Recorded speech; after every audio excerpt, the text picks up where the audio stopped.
கிருபை நம்பினே. போனாலும் வந்து ப்ரீச் பண்றதுக்கான ஒரு இதே இல்லை. ஏன்னா போய் ஹாஸ்பிட்டல் அன்கான்சியஸ்ல இருக்கிறாரு. சாட்டர்டே எனக்கு ஒரு ட்ரீம். என்ன ட்ரீம்னா, எங்க அப்பா இறந்துறாரு. இறந்த பிறகு நான் போய் என்ன செய்றேன், எல்லாம் அழுதுகிட்டு இருக்கிறாங்க. நான் இன்னொரு இடத்துல இருக்கிறேன். பார்த்தா எங்க அப்பா சத்தம் பார்த்தா பக்கத்து வீட்டில் பேசிட்டு இருக்காரு. நம்ம போய் கேட்குறப்பா, எல்லாம் அழுதுகிட்டு இருக்கீங்க, என்னப்பா இங்கே இருக்கீங்க, எங்கப்பா இருக்கீங்க நீ? என்ன, நான் தேவனோட இருக்கேன்ப்பா, நான் தேவனோட இருக்கேன் அப்படின்றாரு. நான் சொல்றேன் அவர் கையை பிடிச்சு, இல்லப்பா நீங்க எனக்கு வேணும், எனக்கு வேணும், நான் வந்து ஐ நீட் யூ அப்படின்றேன் சொல்லிட்டு அழுகிறேன். அவர் என்ன ஒரு மாதிரி பார்க்குறாரு. அப்படியே எந்திரிச்சிட்டேன். சண்டே காலையில் ஏடா இப்படி ஒரு கனவு வருதுன்னு. அப்போ கனவு வந்து நடக்குமே அப்படின்னு போது தான் கர்த்தர்கிட்ட சொன்னார், ப்ரேயர் கேன் சேஞ்ச். ட்ரீம்ஸை மாற்றும், ப்ராஃபஸியை மாற்றும், வந்து வேற என்ன, காட்ஸ் வில்லே மாற்றும். ஆவியானவர் சொல்றார், this is not my time, இது என்னுடைய நேரம் அல்ல, ஆமா இது என்னுடைய ஸ்டைலும் அல்ல அப்படின்ட்டு. உடனே அடுத்த நாள் காலையில் அதான் பிரசங்கம் பண்ணேன் உங்களுக்கு, ப்ரேயர் கேன் சேஞ்ச் அப்படின்னு. ஏன்னா ஒரு தீர்க்க தரிசனம் வேற வந்துருந்துச்சு 2 மாசத்துக்கு முன்னாடியே வந்து எங்க அப்பா இந்த மாதிரி அப்படின்னு. அப்ப நான் ஜோம் பண்ணேன், ஆண்டவரே ஐ நீட் வந்து. அதான் ஜூலை மாதம் ஃபர்ஸ்ட்டு டாக்டர் வந்து நைட்டு மட்டும்தான் தங்குவார், காலையில் இருக்க மாட்டார்னார். ஆனால் அவர் வந்து கும்மு நீங்கள் சாட்சி சொல்லிட்டு போயிட்டார். அடுத்த மாதம் நைட்டோட நைட்டாக ஷிஃப்ட் பண்ணுங்க ஒரு ஹாஸ்பிட்டல் சொல்லிட்டாங்க. நைட்டை கிராஸ் பண்ணாது அவர் இதாகிடுவார். அவர் காலையில் வந்து டியூட்டி டாக்டர் பார்க்க இருக்காரான்னு பார்க்குறேன். என்ன தெரியுற, செம்பம்பு ஹாஸ்பிட்டலில் இல்லை அவர் இருக்காரு. அவர் நான் இங்கே என்ன இருக்கேன், நான் இருக்கிறவராகவேன்ட்டார். அதாவது மரணம் என்பது, மரணத்தை பற்றி ஒரு ஸ்டடி பண்ணிட்டு இருக்கிறோம் அப்போ நம்ம பைபிள் ஸ்டடியில்.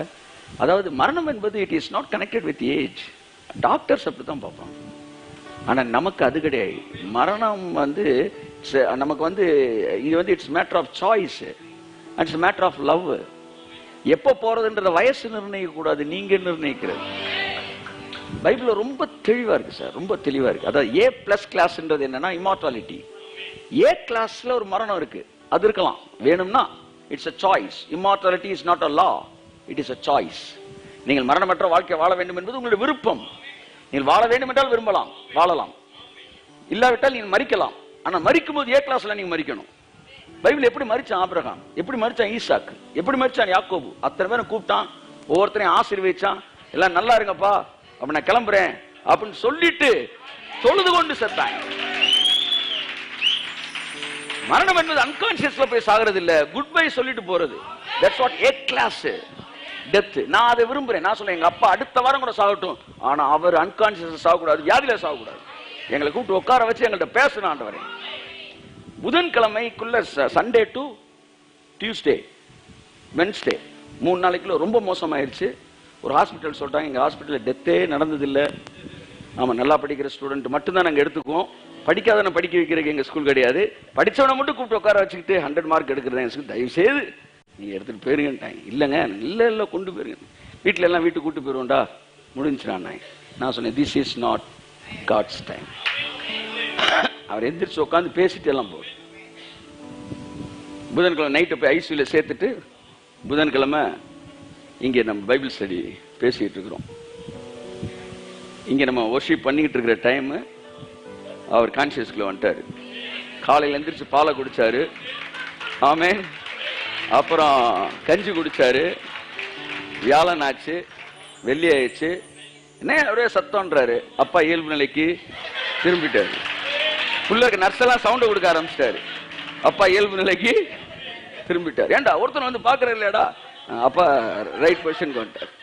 என்னடா தம்பிகளா அப்படின்னா டல்லா இருக்காருன்னு அர்த்தம். என்ன உடனே அறிவே இல்லையாடா, நான் அப்பா இயல்பு நிலைக்கு திரும்பிட்டார். அவர் எந்திரிச்ச பிறகு அவர் சொன்ன ஒரு விஷயம், முதல்ல நான் பார்க்கும்போது என்கிட்ட ஃபர்ஸ்ட் பேசுறாரு, அடுத்து எல்லாத்துமே பேசினாரு. விஜய்கிட்ட சொல்லியிருக்காரு, தம்பி 3 நாளைக்கு முன்னாடியே நான் செத்துட்டேன், நான் பரலோகத்துக்கு போனேன். என்கிட்ட சொன்னாரு, தேவனுடைய அப்பாவோட வீடு எப்படி இருக்கு தெரியுமா, ரொம்ப அழகா இருக்குடா. அவ்வளோ நான் சொல்றேன், ஆலயம் அப்பாவுடைய ஆலயம், நம்ம சர்ச்சை பத்தியே பேசிட்டு இருக்காருன்னா என்கிட்ட சொல்றாரு, இல்ல சச் ஒண்டர்ஃபுல் அப்படியே அப்படியே விளக்குறாரு. நான் அங்க இருந்தே உங்க எல்லாரையும் பார்த்தேன்டான். உங்களை பார்க்க முடிஞ்சிச்சு என்னால. அவர் சொன்னது எனக்கு முற்றிலும் புரிந்து கொள்ள முடியவில்லை. ஆனா வீட்டிலும் சொல்லிட்டு இருக்கேன், அவர் ஹெவனை தான் பேசுறாரு. அடுத்து பார்த்தா விஜய் பேருக்காப்புல விஜய்கிட்ட பேசியிருக்கிறாரு. பரலோகத்தோட விசிட்டேஷனை அந்த 3 daysல ஒரு என்கவுண்டர் கடவுள் அவர் கொடுத்திருக்கிறார். ஆமென். அடுத்து அவரு நெக்ஸ்ட் வீக் வந்து அவரு நல்லா இப்ப வந்து இன்னும் ஸ்ட்ரென்தன் ஆயிட்டு இருக்கிறாரு. இன்னைக்கு ஐசில வந்து நார்மல் வார்டு பண்ணிட்டாரு. அதுக்கப்புறம் இன்னும் தெரிஞ்சவங்ககிட்ட எல்லாம் பேசிட்டு இருக்காரு. அதை பத்தி ஃபுல்லா பேசுவார், நம்ம மத்தியில பகிர்ந்து கொள்வார். ஓகே, இப்ப எனக்கு பிடிச்சிருக்கு. இப்பதான் முதல்ல எங்க அண்ணனை கூட்டு 2வது எல்லாரும் கூட்டு பேசுறாரு. டே இயேசு ஏற்றுக்கொள்றா, ஏன்னா இந்த வாழ்க்கை இதுக்கு முன்னாடி அவர் பேச மாட்டாரு. கொடுத்த 500 என்னடா ஆச்சுன்னு அவரு கான்சியஸ் வந்துட்டாருன்னா முதல் என்ன கேட்பாருன்னா, ஆமா கான்சியஸ் போறதுக்கு முன்னாடி ஒன்று 500 கொடுத்தேன்ல, இது எங்க? அப்படி ஒரு அட்டாச்மெண்ட் இந்த உலகத்தோட இருந்துச்சு. ஆனா இப்ப அவருடைய டாக்கிங் ஸ்டைலே வேற மாதிரி இருக்கு. டே ஆலயத்துக்கு போடா, எங்க போனாலும் அவரை நினைச்சுக்கடா, ஏன்னா அங்க ஒரு மிகப்பெரிய ஒரு தேவனுடைய ராஜ்யம் இருக்கிறது. ஆமே, ரொம்ப ஆச்சரியமா இருக்கு. Heaven is real. New Jerusalem பேசுறோம், நமக்குள்ளே நியூ ஜெருசலேமுக்கான எவிடன்ஸை கர்த்தர் ஏற்படுத்துறார். அது சொல்லும் போது அவர் பேச அவ்வளவு பிரைட்டா இருக்கு. எப்படி இருந்துச்சு தெரியுமாடா அப்படின்றாரு. God is good, God is good. தேவன் எவ்வளவு பெரிய இரக்கத்தில் ஐஸ்வர்யம் உள்ளவர் என்பதை நான் புரிந்து கொண்டேன். என் அன்புக்குரியவர்களே, இப்ப வந்து அவர் ஃபுல்லா அந்த விஷயங்களை தான் பேசுறாரு, இந்த பூமிக்குரியல பேசல. முன்னாடிலாம் அந்த திங்ஸ் எல்லாம் பெருசப்ப சொல்லுவார், அதெல்லாம் நீ வச்சுக்கடா அப்படி இப்படின்னு பேசியிருக்கிறார். ஏன்னா அவரோட அட்டாச்மெண்ட் போயிடுச்சு. ஒரு முறை நீங்கள் தேவனை தரிசித்து விட்டால், ஆமென், என்னை கண்டு ஒருவனும் உயிரோடு இருக்க முடியாதுன்ற அர்த்தம் தான். அவரை பார்த்ததுக்கு அப்புறம் இங்க வாழணும்னு உங்களுக்கு பிடிக்கவே அப்படி ஒரு பெரிய ஒரு அற்புதத்தை தேவன் செய்தார். Thank God. இந்த ஒரு 1 monthல நிறைய விஷயங்கள். போன மாசம் எங்க அக்கா மாப்பிள்ளைக்கு பெரிய ஆக்சிடென்ட் ஆயிருந்துச்சு. கார்ல ப்ளீடிங் வந்துருச்சு, முடியாதுன்னாங்க. ஆனா தேவன் ஒரு உயிரை கொடுத்திருக்காரு. எல்லா எதிர்மறையான சூழ்நிலைகளிலும் தேவன் நேர்மறையானவராகவே இருக்கிறார் என்கிற வார்த்தை. ஆமென், ஆமென். ஒவ்வொரு மிரக்கலுக்கும் வேர்டு தான் கனெக்ட் ஆகுது. வேர்டு தான். This is not my time, this is not my time என்கிட்ட கேட்டாங்க. 89 years உங்க அப்பா ஆயிடுச்சு, இன்னும் எதுக்கு சார் நீங்க வந்து ஒய் ஆர் யூ ப்ரொலாங்கிங், எதுக்கு இழுத்துக்கிட்டு இருக்கிறீங்க? நான் சொன்னேன், மரணத்தை நான் வேணான்னு சொல்லல, ஆனா அது காட் ஸ்டைல்ல இருக்கணும். ஆமென். வியாதி வந்து எடுத்துட்டு போச்சுனாலே அங்க தேவனுடைய கை இல்லைன்னு அர்த்தம். ஆமென். அதாவது அவர் வாழ்றதுக்கு நான் என்ன சொல்றேன், சாப்பிடுறோம், சாப்பிட்டுட்டு தட்டுக்கு முன்னாடியே நாங்க உட்கார்ந்து இருக்க போறதில்ல, கையை கழுவோம். ஆனா நாங்க சாப்பிட்டுட்டு நாங்க கையை கழுவுறோம், அது வந்து சாப்பிட்டு முடிக்கிறது. ஆனா மரணம் வியாதி இழுத்துட்டு போச்சுன்னா நான் சாப்பிட்டுக்கிட்டு இருக்க தட்டை ஒருத்தன் புடுங்குறான், அதை நான் அனுமதிக்க முடியாது. அதுக்காண்டி தட்டோட உட்காந்துக்கிட்டு இருப்பேன்னு சொல்லல. நான் வந்து என்ன செய்யறேன், சாப்பிட்டுட்டு நான் முடிச்ச பிறகு கையை கழுவுறேன், தட்டை எடுத்துட்டு போ. சாப்பிட்டுக்கிட்டு இருக்கும் போது ஒண்ணு யாரா புடுங்க சொன்னது. So disease, sickness is not God style of அந்த டெத் வந்து God style டெத் கிடையாது. Through disease and sickness.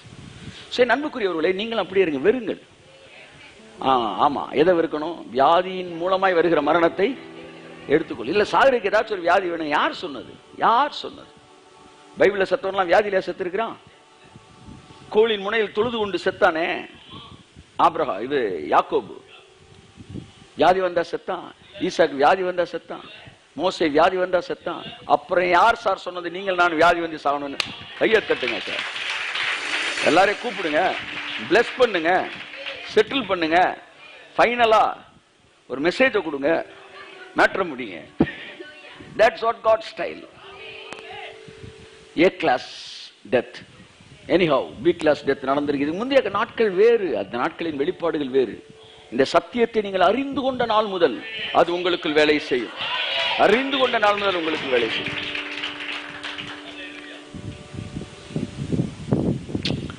அந்த நாட்கள்ல மருத்துவர்களை நீங்கள் பார்க்கும்போது எனக்கு ஒரு ஆவல், அதை நான் சொல்லணும்னு விரும்புறேன். மருத்துவர்களை பார்த்து ஆறுதலா பேசுவாங்க மருத்துவர்கள்.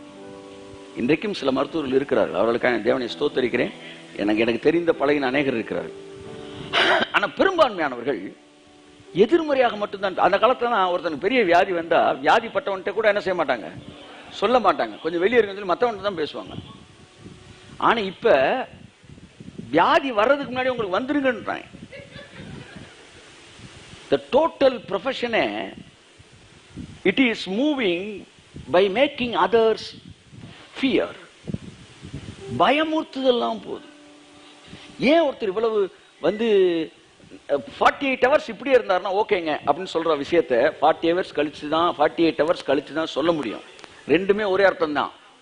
இப்ப நல்லா இருக்காரு, இப்படியே 48 மணி நேரம் இருந்தாலும் ஓகே சார் நீங்க வீட்டுக்கு கொண்டு போகலாம் சொல்லலாம்ல. அதே அர்த்தத்தை இப்ப வேற மாதிரி சொல்றீங்க. 48 மணி நேரம் கழிச்சு தான் எதையுமே சொல்ல முடியும் அப்படின்னா டர்லே இரு. சோ ஃபர்ஸ்ட் அதாவது மருத்துவம் ரைட்டு தான், ஆனா அதுக்கு மேல போற நீங்க ஃப்ரேம் ரொம்ப தப்பான ஃப்ரேம். உங்களை நாடி மனிதர்கள் ஆறுதலுக்காய் வருகிறார்கள். அம்பட்டு பேர் அறுவாலை தூக்கிட்டு வந்து வெட்டிடுவான்ற பயத்திலே வேலை பார்க்கணும்னா அந்த ப்ரொஃபஷனுக்கு நீ வரவே கூடாது. எவனோ நாள் படிக்காத அறவே காட்டுக்காரன் என்ன செத்து போயிட்டான் வருவான்ற காண்டி படிச்சவனும் நல்ல பக்திமான்களும் பண்புள்ளவர்களும் அதை செய்வார்கள் என்று நினைத்து அத்தனை பேரும் பயமுறுத்துவது என்பது தவறானது. ஏனென்றால் 100 மனிதர்கள் பேசுவதை விட ஒரு டாக்டர் பாசிட்டிவா பேசினா அது அவன் வர்றவனுக்கு ஆறுதலா இருக்கும். பாதி சுகமாயிடுவான் சார் அந்த வார்த்தையிலே, அதிலே பாதி சுகமாயிடுவான். So I want to convey something to all doctors. Speak positively. அது ஒரு மருத்துவம் தானே. அது இல்லன்னு பைபிள சொல்லுது, மருத்துவம் தானே சொல்லுது. சைக்கியாட்ரிஸ்ட்னு ஒருத்தன் இருக்கான், ஒரு ஆள் இருக்காருல்ல, அப்ப மனநிலைக்குன்னு ஒரு மருத்துவம் இருக்குல்ல. அப்ப அந்த மருத்துவத்தின் படி பாசிட்டிவா பேசணும் சொல்லி கொடுக்குறாங்க. அப்ப நீங்க வந்து பைபிள் படி ஏற்றுக்கொள்ளாட்டி கூட மருத்துவ அறிவின் படி நீங்க பாசிட்டிவா பேசுங்க. நான் மீனிங் நீங்க மாத்த வேணாம். Speak positively. இதெல்லாம் எதுக்கு சொல்ல வரேன்னா வந்து இந்த ஜனங்களை வந்து வந்து எவ்வளோ ஜனங்கள் இருக்கிறார்கள், அவர்களுக்கெல்லாம் தேவன் அவர்களை ஆசீர்வதித்து வைத்திருக்கிறார். So we have to be a blessing to others. So இந்த நாட்கள்ல வந்து அப்படியே இருக்கு சிச்சுவேஷன். இது எல்லாவற்றின் மத்தியிலும் நல்ல ஒரு வார்த்தைய, ஆறுதலான ஒரு வார்த்தைய, உற்சாகமான ஒரு வார்த்தைய, நம்பிக்கை கொடுக்கக்கூடிய வார்த்தையை கேட்கணும்னா கர்த்தருடைய சமூகம் மாத்திரம்தான் நமக்கு இருக்குது. இந்த உலகம் எதிர்மறையாய் பேசுகிற ஒரு உலகம். நல்ல கிறிஸ்தவர்கள் நல்ல தலைவர்களிடத்தில் வளர்ந்தவர்கள் கூட பாசிட்டிவா பேச தரல. காரணம் they are focusing நிறைய டிசிப்ளின்லயும் செக்குலர் ஏரியாவிலையும் கான்சென்ட்ரேட் பண்ணிட்டோம் நம்ம. ஆனா வேர்ட் ஆஃப் காட்லயும் காட்ஸ் கேரக்டர்லயும் அந்த இன்ஸ்பிரேஷன்லயும் நம்ம வளரல. அதனாலதான் நம்மளோட வளர்ச்சி கூட நேச்சுரலா இருக்கு. If I am a man of God, என்னோட வளர்ச்சி சூப்பர் நேச்சுரலா இருக்கணும். So I want to convey these all things. அன்புக்குரியவர்களே, சோ நீங்கள் எந்த ப்ரொஃபஷன்ல இருந்தாலும் சரி உங்களை தேடி வருகிறவர்களுக்கு பாசிட்டிவா பேசுங்க. அதுதான் நீங்க அவர்களுக்கு செய்யற மிகப்பெரிய ஆசீர்வாதம். என்கரேஜ் பண்ணுங்க. ஆமென். நான் கடந்து வந்த இந்த இடத்துல வந்து ஒரு 2 இடங்கள்லாம் பார்த்தப்ப அவர்கள் எல்லோரும் என்னை சுற்றி பேசினவர்களில் பெரும்பான்மையானவர் பாசிட்டிவா தான் பேசினாங்க. பாசிட்டிவா பேசினாங்க. அதற்காக நான் தேவனை ஸ்தோத்தரிக்கிறேன். என்னை கூப்பிட்டு அமர வைத்து பேசின டாக்டர் ரொம்ப பாசிட்டிவா பேசினாரு. ஹூனோ சீட் சாயந்தரம் கூட எந்திரிச்சு நடக்கலாம் அப்படின்னு பேசினவர்கள் உண்டு. அதெல்லாம் ஒன்றும் கவலைப்படாதீங்க. நான் ஜோம் பண்ணேன். கர்த்தர் என்கிட்ட சொன்னார், ஒரு டாக்டர் சொல்றாங்க, கர்த்தர் என்கிட்ட சொன்னார் ஜஸ்டின் பெர்மிட் பண்ணாமன்னு அவனை எடுக்க முடியாதுன்னு என்கிட்ட சொல்லிட்டாரு. டாக்டர் பேசுனேன். ஆமா, டாக்டருக்கு மேல அவங்க என்ன சொல்ல வரேன், அப்பெல்லாம் கடவுளோட பழகிறவர்கள் மருத்துவர்கள் இருக்கிறார்கள். ஆமே, கர்த்தர் நல்லவர். நான் உங்களுக்கு என்ன சொல்றேன், எதிர்மறையான உலகத்துல நீங்க தேவனோடு இணைந்திருந்தால் மட்டும்தான் நேர்மறையான சத்தத்தை நீங்கள் கேட்க முடியும். ஆமே. அன்னைக்கு எங்க வந்து அப்போ லாஸ்ட் வீக்ல நிறைய விஷயங்கள் வந்து நம்மளை சுற்றி ஒரு ஆக்சிடென்ட், பிரிட்டோடைய தங்கச்சி மாப்பிள்ள ஒரு ஆக்சிடென்ட் மீட் பண்ணார். அப்புறம் அவர் பழச்சிட்டார். எல்லா விஷயத்துலையும் ரிசல்ட் பாசிட்டிவாக தான் இருந்துச்சு. ஆனால் ஒரு வார்ஃபேர் மாதிரி ஒன்று இருந்துச்சு. என்னுடைய வெற்றிகள் அனைத்து விஷயங்களும் எனக்கு வெற்றிகளாக தான் கொடுக்கப்பட்டது. கர்த்தருக்கு நான் நன்றி சொல்றேன். எல்லா மருத்துவ அறிக்கைகளையும் மாற்றி அமைத்தது. ஆமா, இன்றைக்கு வந்து அவர் எந்திரிச்சு உட்காந்து சாப்பிட்டு இருக்காருன்னு கேட்டா ஹார்ட் அட்டாக் வர அளவுக்கு மருத்துவ அறிக்கைகள் கொடுத்தவர்கள் எல்லாம் உண்டு. ஏ அவரா அப்படின்ற மாதிரி மருத்துவ அறிக்கைகள் கொடுத்தது உண்டு. இருக்கட்டும். ஆனா இந்த வார் எல்லாத்துக்கும் பின்னாடி ஒரு பீஸ்ஃபுல்லா ஒரு ரெஸ்ட்ல இருந்து பண்றோமா, இல்ல ஒரு ஒரு ஒரு வருத்தத்தோடு நம்ம இருக்கிறோமா? சில நேரங்கள்ல ஜெயிச்சிரும், அடுத்த ஒரு பிரச்சனை அதையும் ஜெயிச்சிரும், அடுத்த ஒரு பிரச்சனை அதையும் ஜெயிச்சிரும், கடைசியில் நம்ம டயர்ட் ஆயிரும். ஜோமணி ஆண்டவர், எங்க லைஃப் ஸ்டைல் இதுதானா? எங்கள் வாழ்நாளில் எல்லாம் போராட்டத்தின் வழியாகத்தான் நாங்கள் வெற்றியை பெற முடியுமா என்று நான் யோசித்துக் கொண்டிருந்த போது ஒரு வார்த்தையை தேவன் எனக்கு கொடுத்தார். அந்த வார்த்தையை தான் இன்றைக்கு உங்கள் மத்தியில் பகிர்ந்து கொள்ள விரும்புகிறேன். What is God designed Christian life? Amen. நல்லா தட்டுங்க. ஆமென், ஆமென், ஆமென். நான் இப்ப வெற்றியை பத்தி பேச வரல. வெற்றி நம்ம கடவுளுடைய கிருபையில நம்ம அனுபவிக்க ஆரம்பிச்சிட்டோம். மரணத்தோட ஃபைட் பண்றோம், மரணத்தின் ஆவிய காலி பண்றோம். சார் மரணத்தின் ஆவியா சார் அப்படிலாம் சொல்லாதீங்க. அவனும் ஒண்ணுதான், குரலி வித்த காட்டுற குட்டி ஆவியும் ஒண்ணுதான். பாருங்க, இயேசு சொல்லும் போது வந்து குருடர்கள் பார்வை கொடுங்கள், செவிடர்கள் கேட்க செய்யுங்கள், முடவர்கள் நடக்க பண்ணுங்கள், அப்புறம் இன்னொன்னு முக்கியமா சொல்றம்பா அப்படின்னு சொல்லிட்டு மரித்தோரை எழுப்புங்கன்னு சொல்லவே இல்லை. அந்த கேட்டகரியிலேயே பேசிட்டு குருட சோமாய்க்கிற, செவிடர்களை வந்து கேட்க வச்சிரு, முடல் நடக்க வச்சிரு, அப்படியே அந்த மரித்தோரை எழுப்பியிருப்பான். எக்ஸ்ட்ரா ஃபெய்த்லாம் பேசவே இல்லை. நீங்கள் பிரசங்கம் பண்ணுவதற்கு என்ன விசுவாசம் தேவையோ, பிசாசுகளை துரத்துவதற்கும் அதே விசுவாசம் தேவை. நீங்கள் சுகப்படுத்துவதற்கு என்ன விசுவாசம் தேவையோ அதே விசுவாசம் போதும் நீங்கள் மரித்தோரை எழுப்புவதற்கு என்பதுதான் பைபிள் சொல்ற ஒரு விஷயம். ஒருவேளை நம்முடைய கான்சியஸ் வந்து அதை பிளாக் பண்ணிக்கிட்டு இருக்கலாம், பரவாயில்ல, அது உடையும். முத ஒரு சப்ஜெக்ட பேசும்போது கஷ்டம் மாதிரி தாங்க தெரியும்.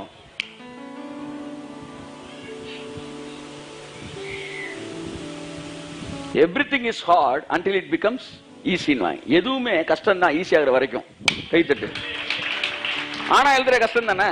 அன்னைக்கு இன்னைக்கு எழுதுறீங்களே, அம்மா சொல்ற கஷ்டப்பட்டீங்களே, இன்னைக்கு வந்து மூடுறது தானே கஷ்டமா இருக்கு. வாய வந்து திறந்துட்டு ஈஸியா.